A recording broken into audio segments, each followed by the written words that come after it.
Hello everyone, let's make some cake or you can call it tiramisu. আমরা প্রথমে কড়াইয়ে evaporated milk নিয়ে নিব। এরপর এর ভেতরে দিব সামান্য একটু লেবুর রস। ভালো করে জাল করে এরকম থিক বানিয়ে নিব। মোটামুটি ঠিক হয়ে গেলে এবার আমরা সুন্দর মতো নাড়তে থাকবো যাতে কোনো প্রকার লাম্পস না থাকে। এই ক্রিমি টেক্সচারের ভেতরে দিব আমরা পরিমাণ মতো চিনি এবং একটি কৌটায় ভরে তা ঠান্ডা হওয়ার জন্য ফ্রিজে রেখে দেব। ঠান্ডা হয়ে এলে এবার আমরা চলে যাব তিরামিসু তৈরিতে। C how creamy it is. এরপর আমরা এটিকে একটি ম্যাঙ্গো পাল্পের ভেতরে দিয়ে ভালোভাবে মেশাতে থাকবো যতক্ষণ না পর্যন্ত ফোম হয়ে যায়।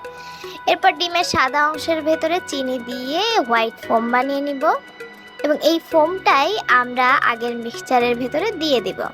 ভালোভাবে মিক্সড হয়ে গেলে আমরা এবার বিভিন্ন কাপে এগুলা পরিমাণ মতো দিতে থাকবো।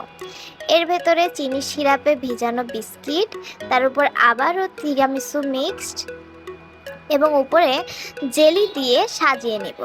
এর সাথে দিতে পারি আমরা সুন্দর সুন্দর ফল বা কুকিজ বা চেরিস। ব্যাস, আমাদের তিরামিসু তৈরি। The taste is really good.